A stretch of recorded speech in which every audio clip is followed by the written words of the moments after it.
Ողջույն հարգելի հետևորդներ, ես Ստեփանավան քաղաքի բնակիչ Էրիկ Եղինյանն եմ։ Ուրեմն այս տեսանյութում ցանկանում եմ հանրայնացնել, որ Դատալեքս կայքում հրապարակված տեղեկությունների համաձայն Ստեփանավանի քննչական բաժնի քննիչ Ֆիլիպ Նազարյանը ամուսնան լուծության պահանջով դատի է տվել իր նախկին կնոջը Ստեփանավան քաղաքի բնակչուհի Սյուզաննա Գագիկի Ավետիսյանին։ Իմ ողջամիտ դիտարկմամբ հնարավոր է, որ Սյուզաննա Ավետիսյանի հետ ունեցած ամուսնությունը ԶԱԳՍ-ում գրանցելու ժամանակ հնարավոր է, որ քննիչ Ֆիլիպ Նազարյանը ԶԱԳՍ-ին հաղորդած կլինի սուտ տեղեկություններ, քանզի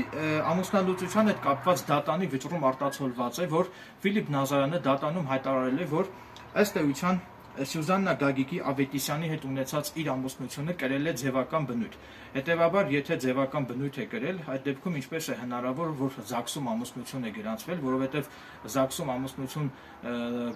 գրանցելու ժամանակ անհրաժեշտ է ԶԱԳՍ-ին տրամադրել բացառապես իրականությանը համապատասխանող եւ հավաստի տեղեկություններ։ Մինչդեռ Ֆիլիպ Նազարյանը, այսինքն Սյուզաննա Ավետիսյանի հետ ամուսնալուծվելու վերաբերյալ դատարան ներկայացված իր հայցադիմումում նշել է, որ Սյուզաննա Ավետիսյանի հետ իր ամուսնությունը ըստ էության կրել է ձևական բնույթ։ Հետևաբար այս մասով է հնարավոր, որ Ֆիլիպ Նազարյանը ԶԱԳՍ-ին տրամադրած լինի կեղծ տեղեկություններ, որով որ պետք է դրա շուրջ քննություն կատարվի եւ պարզվեն այդ գործի հանգամանքները։ Ուստի իրավապահ մարմիններից խնդրում եմ պարզել ամուսնալուծության հայցի քննության ժամանակ քննիչ Ֆիլիպ Նազարյանի նախկին կինը Սյուզաննա Գագիկի Ավետիսյանը ինչ բովանդակությամբ գրավոր պատասխան է ներկայացրել դատարանին, քանի որ չի բացառվում, որ Սյուզաննա Ավետիսյանի կողմից դատանին ներկայացված գրավոր պատասխանում հնարավոր է տեղեկություններ պարունակվեն քննիչ Ֆիլիպ Նազարյանի կողմից ԶԱԳՍ-ին սուտ տեղեկություններ հաղորդելու վերաբերյալ։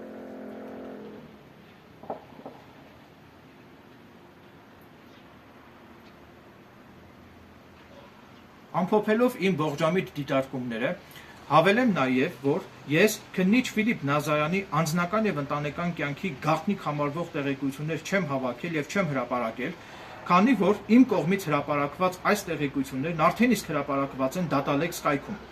Հատկանշական է նաև այն հանգամանքը, որ քննիչ Ֆիլիպ Նազարյանին առնչվող վերհիշատակված քաղաքացիական գործը քննվել է դռնված ընթացակարգով եւ սույն գործի հանրային դիտումը Դատալեքս կայքում սահմանափակված չէ։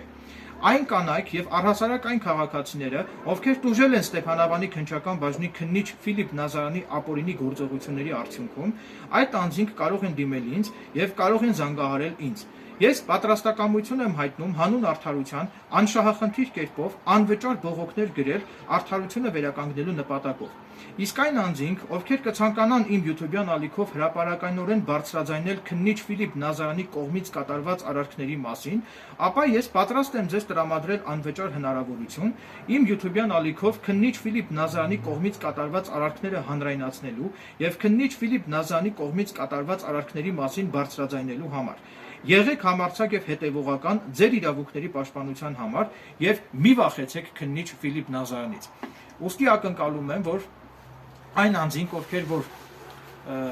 տուժել են Ստեփանավանի քննչական բաժնի քննիչ Ֆիլիպ Նազարյանի գործողությունների արդյունքում,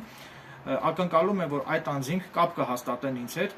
եւ ես պատրաստակամություն եմ հայտնում անշահախնդիր կերպով լրիվ անվճար հանուն արդարության այս ամենի հետ կապված բողոքներ գրել քննիչ Ֆիլիպ Նազարյանի դեմ։ Այսքանը, շնորհակալություն ուշադրության համար։